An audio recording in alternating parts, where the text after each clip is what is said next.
Okay, we'll call our September 2nd meeting to order. I want to welcome everyone. Welcome to September. The notice requirements provided for in the Open Publics Meeting Act have been satisfied. Notice of this meeting was properly given in the new schedule of meetings of the Spotswood Borough Council on January 1st, 2015. The new schedule was transmitted to the Home News Tribune and Sentinel, filed with the clerk of the Borough of Spotswood, and posted in the municipal building located at 77 Summerhill Road, Spotswood, New Jersey. During our moment of silence, we had a very active resident of our community, Dottie Patron, that has passed away. She was the wife of Stephen Petron. The two were very active in construction. I think the obituary stated they had built like 1,000 homes in our area. My house. Your house. Mm-hmm. A lot of homes. They built Willow Clark Circle. Yeah. So if we could keep her in our thoughts and prayers during our moment of silence. We'll rise for a salute to the flag. Pledge allegiance to the flag of the United States of America And to the republic for which it stands, one nation, under God, indivisible, with liberty and justice for all.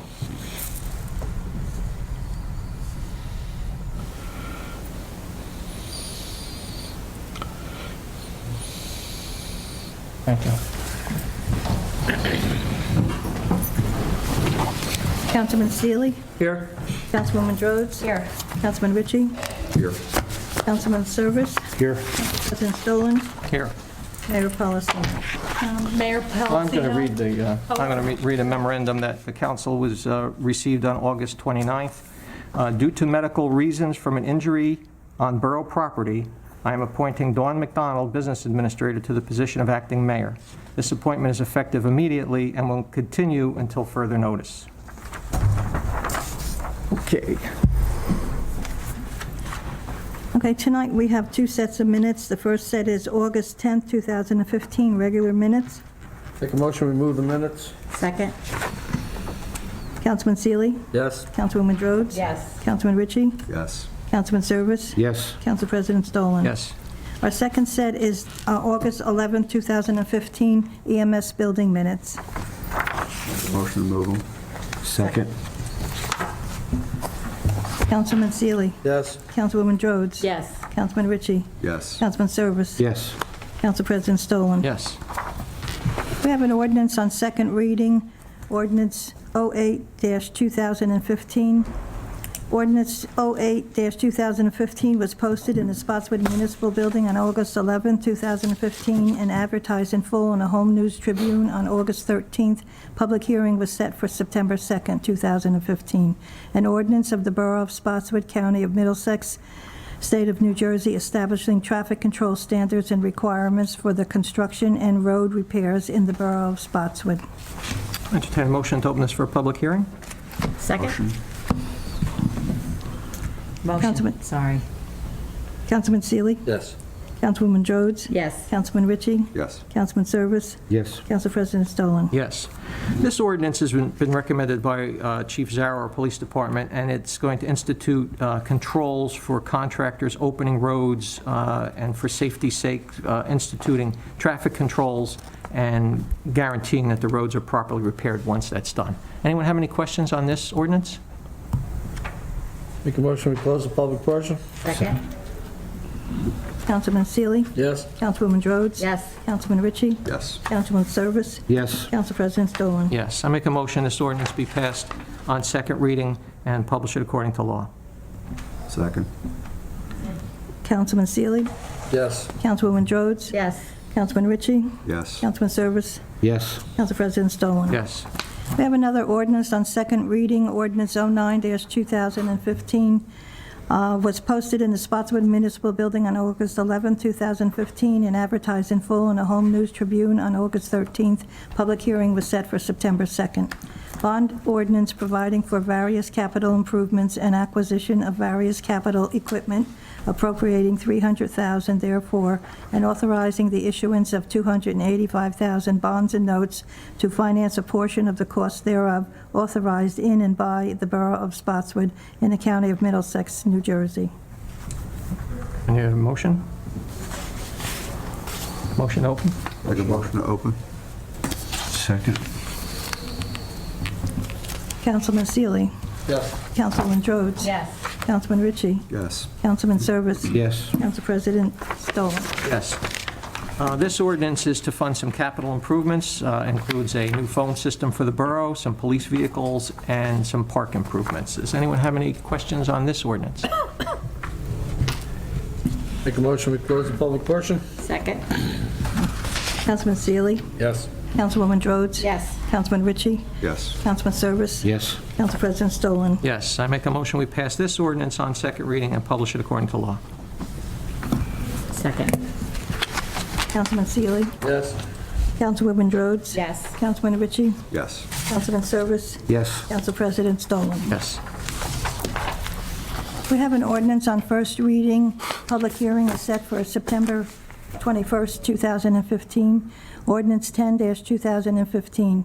Amend Bond Ordinance 2014-09 by amending the purpose of Section 3, Number 5, Engineering, Road, and Sewer to also include improvements to Richmond Avenue and increase the authorization for the same section by $75,000 for hard costs, utilizing $4,000 from CIF and $71,000 bonds and notes.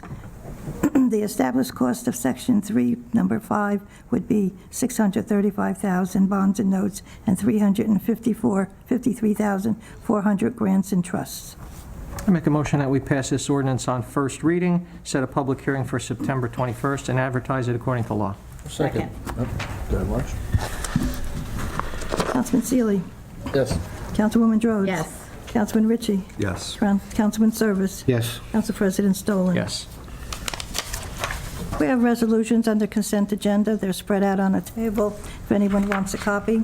Council President and council members, I'll take a motion to accept the resolutions on consent agenda, resolutions 2015-138 through 2015-140 and 2015-142. Make a motion, we move the resolutions?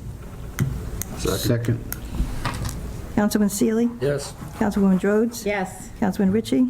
Yes. Councilman Service. Yes. Council President Stolen. Yes.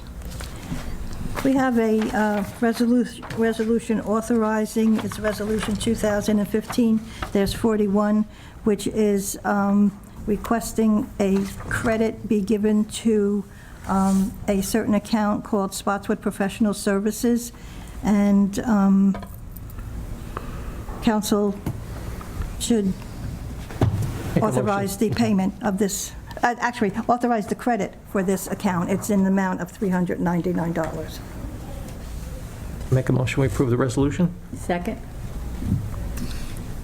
All in favor? Aye. Abstain. Okay. Comments? Ted, anything for the regular meeting? Want to wish Pat a happy birthday. Yes. Thank you very Almost much. happy Lana's birthday, Pat. Thank you. Otherwise, that's about it. The sign for American Way, did anything ever move in that direction? Not yet, no. Okay, that's it. Ed? Just a brief discussion I had with someone about the signs marking Main Street as Joe Boat Way. We have a problem with Summerhill and Main, being that there's so many underground lines there. Putting a pole in the ground seems to be an issue, so I was thinking about attending the next county meeting and bringing it up to them and see if they'd allow us to put it on top of one of the aluminum poles, because it is controlled by the county. If they'll give us permission, we'll mount it up there out of the way. Okay. Does that sound fair to everybody? Yeah. That's pretty much it, other than the pancake breakfast, which I hope everybody comes to. Yes, we're setting our pancake breakfast again, tentatively October 18th at the, Actually, that should be the 19th, I think, right? 19th Sunday? well, it's the Sunday of that weekend, yes. At the VFW, Daniel Road. It's the 18th, this It is is the Sunday. 18th? Okay, Yeah. 18th, It's the okay. 18th, I thought so, but I wasn't sure. yeah. Very good. Yeah, the food pantry, the Cup Food Pantry, very much looks forward to the donation we're able to make, and it's helped them out a great deal over the years. We usually raise over $1,000 each time we do it. And we look forward to seeing the public. Yes, yep, it's good for many, many reasons. Marge? Okay, 14 pages, action-packed for the Senior Center newsletter for September. Lots of great screenings going on, information. They're also going to have flu shots there. Flu shots are also going to be given through the Walgreens pharmacy. St. Peter's is coordinating to do free flu shots down at our soup kitchen that's held downtown at St. Peter's, and at the thrift store, the pantry. So we'll be doing that. We're in flu season now, so get your flu shots. Dawn is going to report on a couple of questions I had about the EMS, the progress on that, the donation of land from Schweitzer's, and lake improvements. The other thing was a resident asked to borrow a wheelchair. Now, I just needed to ask Dawn, do we store any medical equipment with the first aid squad in that building that can be borrowed for someone, a resident who might need it for a short period of time? I'm not sure, I would have to check with the director, but Okay, I believe 'cause I didn't Office on know. Aging might have one. Yeah, that they have loan one out. wheelchair, and the person did reach out to them to borrow it, but it was being unused. Oh, So okay. I didn't know if there was anything at the first aid squad that we had, because I know Salvation Army keeps their stuff there. But I'll ask Miriam. Okay. Okay, thank you. And I know that Leo is going to report a little bit about, there's a referendum coming in this fall for the schools. And that's it for me. Thank you. Okay. Leo? Yeah, Board of Education, there's a referendum going on in November ballot for the Board of Ed for improvements in security, safety, and some roof repairs, whatnot. Superintendent Rocco will be here October 5th, at the October 5th meeting, to do a presentation on the referendum and all that. I've been in touch with him. And our library should have a new paint job if they're finished, because they were in the process of getting the building repainted. And that's my report. Okay, thank you, Leo. And Pat, if you could mark that date for the October 5th meeting for Board of Ed Superintendent? Okay. Go on. Okay. The townwide garage sale date has been set for September 26th and 27th. It's $10 to register, which includes advertisements, inclusion on the map being distributed, and a balloon. Obviously, we'll use the $10 from everyone to pay for the expenses, but any remaining proceeds are going to be benefiting the Spotswood Municipal Alliance. More information on the yard sale, including on how to sign up, is going to be on our website. I believe it's actually up there already. Recreation is holding their annual 5K on Saturday, September 12th at 8:30 a.m. The race starts at the high school. Again, information is on the website if you'd like to register. Reminder, our utility manager, Fred Walter, is going to be attending our next council meeting to give a presentation on how to read the Consumer Confidence Report and how to detect water leaks to reduce consumption. I don't know if everybody's noticed, but Summerdale, Harris, and Princeton Avenue were paved by the county on August 24th. Yes, long-awaited project. The residents in that neighborhood are very happy that that's finally completed, and just on time for school starting. There were several residents at our last meeting speaking about the condition of DeVoe Lake.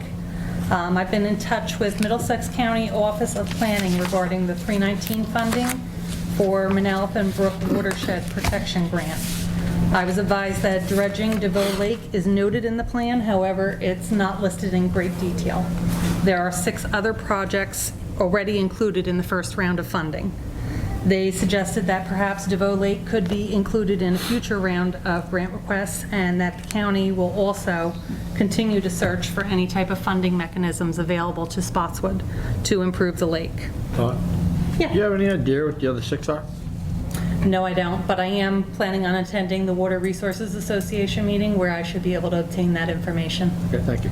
You're welcome. You're welcome.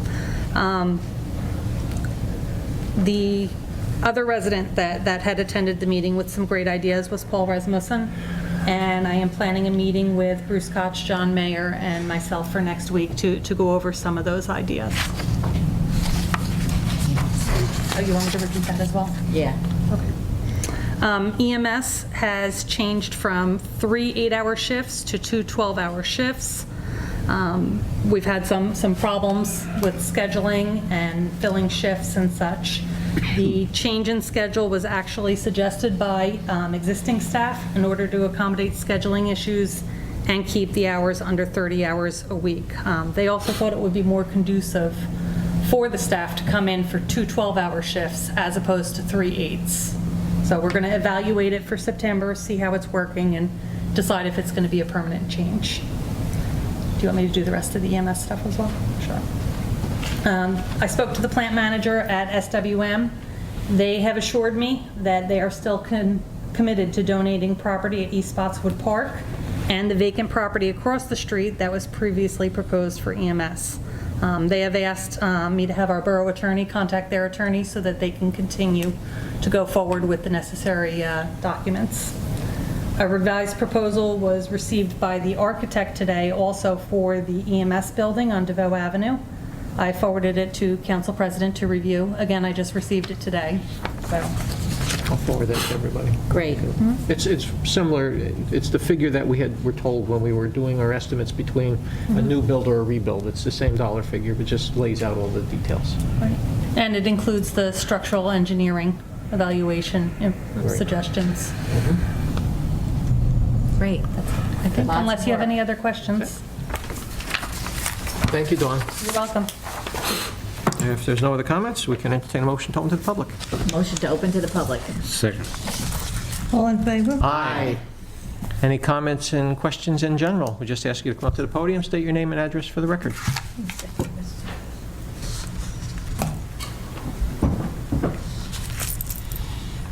Good evening, Cheryl.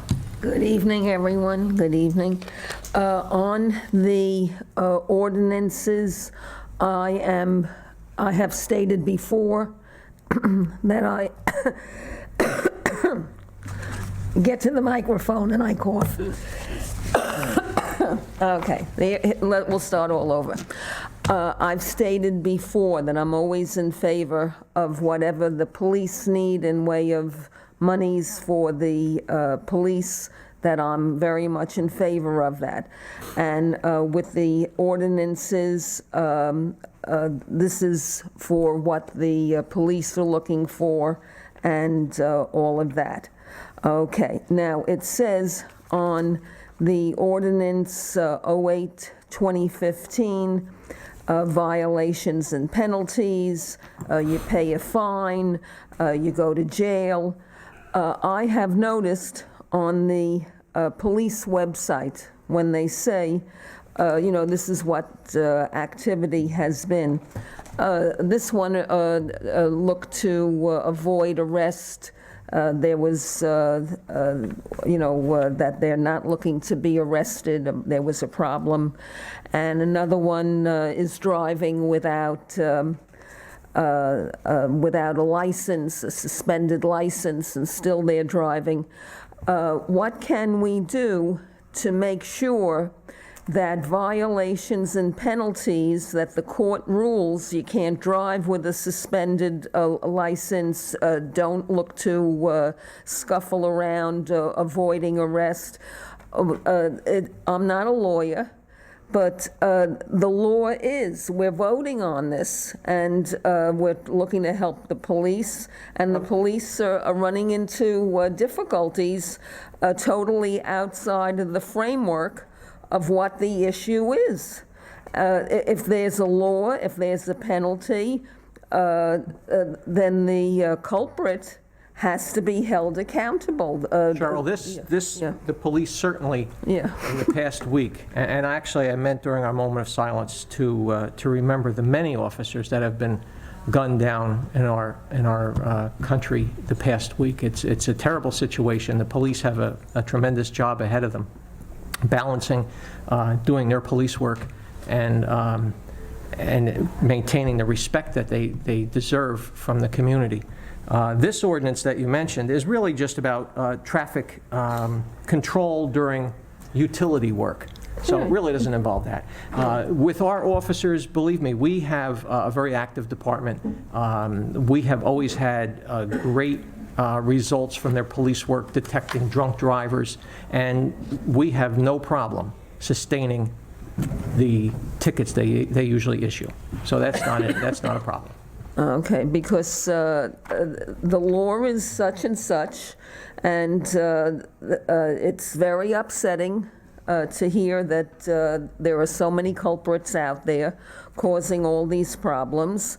And I am always in favor, as a taxpayer, to make sure that the police get their proper funding and that they have the equipment and capital upgrades and everything at their fingertips. And this is a major problem that all citizens, do face. So Best advice anyone can give is just respect the police. If you respect the police, there's very, very few instances where the police are going to do something that's inappropriate. It can happen, but respect the police. You respect the police, and there's not going to be an issue. Right. And that's where you start off with mutual respect with both parties, and things will be okay. Yes, and my concluding question is this: what had happened that Summerhill Road and Main Street is closed off? Because There was a tractor-trailer accident yesterday. I don't know all the details. Do you know exactly what happened? It took down a utility pole. Yeah, Was it just from turning too tight, or? Okay. Well, I mean, we have tractor-trailers that go down DeVoe and turn there, and we have some pretty tight corners. And this one took down a utility pole and wires. Yeah, because it's from yesterday yet. It's That's a big job. A major problem. I have seen major trucks trying to make that turn. It's a very difficult turn. Is there any way we can tell these trucks not to use Summerhill Road, Main Street, DeVoe? Is there county roads, and there you have to be able to have commerce. The trucks have to make deliveries. So. Well, when somebody starts with a proposal to get rid of those trucks, I'll sign that proposal. Well, your supermarket would be empty. Because they don't fly the stuff in. It doesn't come by rail. Anyone else tonight? Good evening, Jack. Mike Allow, 317 Main Street. A question for Bruce, regards to the dredging of the lake. Is the lake contaminated in soil? Yes, So would an the option... sediment is. Okay, would a good option be, instead of taking the dredging and removing the fill, could we utilize the fill and make the lake smaller and keep the fill within the lake and still dredge it? Possibility to do that. You'd have to put an institutional cap on it, since people would access those areas, and that can be fairly thick. But I don't know if it could be accomplished, though, because of wetlands. You're only allowed to disturb a certain portion of wetlands that have gone woody. We think we're disturbing a quarter acre of that. You have the flood zone problems as well, so it's somehow balancing all of that. I just assume that'd be the least expensive way of pursuing it without taking the fill out of the lake. Changing waterways with the current DEP rules is very difficult. I mean, we had talked about just having the lakefront massage just a little bit to maybe make it a little higher and make it a little larger, but it is very difficult. As a matter of fact, there are portions of the lake that are so silted in now that because of the growth on them, they are not going to allow us to dredge it. Well, originally, years ago, correct me if I'm wrong, but where the beach is, used to be on the DeVoe Lake. That was a fill from the original dredging, was it, years ago? Well, what you could do years ago, That was in the 30s? Oh, I'm sorry, the 30s is when it was excavated, right? 50s, we used to swim there. I thought it was like 20, 30 years ago. I mean, how many years ago? When the dam was repaired? Yeah. Not since I've been here 30, and the only thing that's been done is the dam, the 1950s. shore line of the dam was a little bit changed when they put the because they raised the, bulkheads where the in. beach was, Yes. I know they raised Well, the... they put bulkheading in to prevent over bypassing of the dam, which would wash But it the out. fill they put there, where did they come from? The lake? I don't know. I No. don't know if that was the case. French and Perillo did that, which is why I don't have the answer for you. There's a different consultant who managed that project, and but there was dredging at the immediate area behind the dam act as like a silt catch. So as the silt came down, it would go into there, and eventually that would be filled up. So there was some dredging done, but I don't know if it was placed outside of the lake. So I assume if we do have ability to dredge the lake, where would you put the fill anyway if it's Well, contaminated? Ideally, when this began years ago, would be cap or overnightly fill at the landfill, cover for the landfill. And that is still an option, but, the landfill can only take so much dirt per day, have to be dried before it's brought there. They're not going to stockpile 140,000 cubic yards. So, whatever they would take for a day, you might be looking at a year of dredging. Okay. So it adds to the cost, it adds to the community's inconvenience when for that long of a period of time the dredging work continues. So look at all these different options. They're all spinning around in my head trying to find the best one. I wanted to fill a pit in Monroe and make a golf course out of it or something, but that would be the best, in my opinion. I was talking to somebody who had one and said, can't we, that would be perfect, and then make a golf course on top of it or something like that. But everybody wants to build houses, not golf courses. So. Thank you, Bruce, appreciate it. Thank you. And the contamination we're talking about, arsenic, is actually naturally occurring. It's naturally occurring, but I believe it's above the levels and. Right, but it's from silt. But there's other chemicals in it too, from all the upstream properties that have the farms that have drained down, the roadways that have drained down, and it changes in the strata as, things changed in the community in terms of what chemicals we were allowed to use in the 60s and 70s, which we don't now. So it's different. Okay, appreciate it. Thank you, sir. Sure. Good question, Jack. We actually have a report that says everything. Yeah, well, we had done the testing so that we knew when we went for the permits to dredge, what the dredger would have to be dealing with to get rid of the soil. Because I spoke to someone at a quarry, and they could use it in that as well, because it becomes captive eventually. Yeah, so I say fill a quarry with Any other questions tonight? recreational use out of it. Well, we decided we're going to highlight a local business that's doing very well. And I have to say, the Indian Fashion Store, the Very Regards, it is jam-packed every weekend. We are thrilled to have them in our town. And if you are, desiring a sari, an Indian sari, they have beautiful saris. Please patronize our local businesses, because that's what we want to happen, to keep them here and keep them happy and prosperous. How is MJ's doing? They got a lot of traffic going past them right now, I'll tell you that. They're getting a lot of exposure. Smells good when I drove through there. Thank goodness the speed bumps are gone, or this Yeah, detour that's a would never work. pleasure. That was a pleasure. Entertain a motion to close the public portion? Motion to close the public portion. Second. All in favor? Aye. Aye. If there's no other business? Motion to adjourn? We should have it there after the meeting. All in favor? Thank you all for coming out tonight. Did Marcus set a time yet?